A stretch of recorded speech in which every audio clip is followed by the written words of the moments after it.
એ જલાની ઝૂંપડીએ ભજન પાક્યું અને અખિલ બ્રહ્માંડનો માલિક બાપુ એ વાત જાણી છે, લાંબી છે પણ ટૂંકામાં તમને કહું.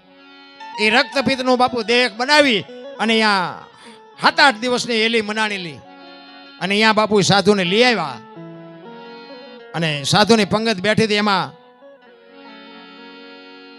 જે કાંઈ દાળ રોટલો હતો એ પીરસી અને પછી કહે છે કરો હરિહર. એક સાધુ જમતો નથી. જલા બાપા અહીંયા આવીને કીધું કે બાપુ હરિહર કરો. એ કે મને તું જો કાંઈક દક્ષિણા આપવાનો હોય તો હરિહર કરું, નકર મારે હરિહર નથી કરવું. એ કે બાપુ મને જે મળશે હું આપી. કે 2 રૂપિયા 5 રૂપિયા વાળો બાવો હું નથી. જલા બાપા કે વાત તમારી બધી આજે, પણ આશ્રમની અંદર હોય ને એ માગજો બાપુ. બહારથી કંઈક માગો તો એ તો હું કેમ લાવી શકું. એ કે તમારા આશ્રમમાં જ છે કે મને મળશે. તો કે હા આશ્રમમાં છે તો મળી જાય. તો કે વચન આપ મને. તેથી જલિયાણ એક લુવાણાનો દીકરો એમ કે છે કે બાપુ આ તો સૌરાષ્ટ્રની ધરતી છે, આ વચન માગવાના ન હોય. તમે એમ કહો જલિયાણ તારું માથું જોવે અને બીજી મિનિટ થવા દઉં તો મારી માનું ધાવણ લાજે. બાપુ જમી લ્યો, આમાં વચન ન માગવાના હોય. ઈ જેમાં પછી બાપુ ભેટ પૂજાની લાઈન થઈ અને ઈ સાધુ આવ્યો. 2 હાથ જોડીને જલા બાપા કહે છે બોલો બાપુ શું જોઈશ. અખિલ બ્રહ્માંડનો માલિક મીંડો ધ્રુજવા કે બૈરું માગવું કેવી રીતે. અને બાપુ કોઈની શિગીર હાલે ખરી? મારા ઘરે આવીને તમે મારું બૈરું માગી શકો? તમારા ઘરે હું આવીને હું બૈરું તમારું માગી શકું? કેવી કસોટીઓ કરી છે રામ. એ કે બોલો બાપુ શું જોઈ છે? માન બોલે કે હો ભગવાન, એ કે મારું શરીર વ્રત થઈ ગયું છે, મારું બાવડું પકડે એવું નથી, મને કોઈ રોટલો કરી દે એવું નથી, જો દઈ એક તો તારું બૈરું આપ. શું ભલા મને વાત કરી. કોની ભાઈ ચિત્ર કેવું છે? અખિલ બ્રહ્માંડનો માલિક એક લુવાણાના દીકરા પાસે પોતાના બૈરાની માગણી કરે. બાપુ ચિત્ર કેવું છે? જલા બાપાએ નાય નથી પાડી અને હાય નથી પાડી. એ કે બાપુ ઉભા રહ્યો, હું આવું એમ કહી અને વીરબાઈ માં રસોડામાં રોટલા બનાવે છે.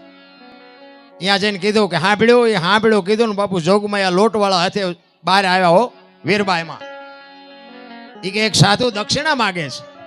તો કે દઈ દો ને, પણ એની માગણી કે જેવી તેવી નથી હોય.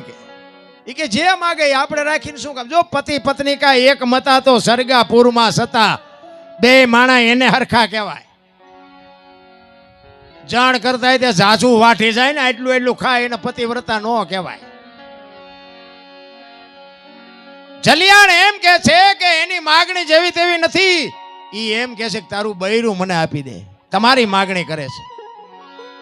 અને વીરબાઈ મનોમન વિચાર કરે કે વાહ અખિલ બ્રહ્માંડના માલિક વાહ. ભક્તિની વેલડી તો વર્ષોથી આલી આવતી હતી, પણ આજ ઈ વેલડીને ફળ આવ્યા એવું મને લાગે છે. મારા બાપાએ તમને હાથ આપ્યો છે અને ઈ હાથ જો બાવાને હોપી દો તો મને જવામાં વાંધો નથી. બાપુ કેવી જોગમાયા છે. અને બાવડું પકડીને આવ્યા વીરબાઈ નું જલારામ બાવડું પકડીને આવ્યા અને બાપુ પાસે આવીને કીધું કે બાપુ બૈરું જોવે છે ને? તો કે હા. એ કે આલ્યો. એ આમ બાવડું પકડાયું ને તેથી સતાધારની ગાદી ઉપર આપા ગીગા હતા. અને આમ બાવડું પકડાયું તેથી સતાધારની જગ્યામાં રાતે ટોકરા અને આરતી નગારા એની હાથે મીડિયા વાગવા. હો ભાઈ, બધા વિચાર કરે કે આ શું કૌતુક થયું. એની હાથે નગારા વાગે, એની હાથે ઝાલરું વાગે. આપા ગીગા વીરપુર સામે નજર કરીને ખાડ ખાડ ખાડ ખાડ દાંત કાઢે. બધા પૂછે છે બાપુ આ શું બન્યું, બાપુ આ શું થયું, આ શું કૌતુક. એ કે કાંઈ છે નહીં, હોઈ જાવ. એ કે પણ બાપુ કયો તો ખરા. એ કે કાંઈ નથી, વીરપુરની બજારમાં લુવાણાના દીકરાએ વીજળીના ચમકારે મોતી પરોવી લીધું, બસ વસ્તુ આટલી છે, બીજું કાંઈ છે નહીં રામ.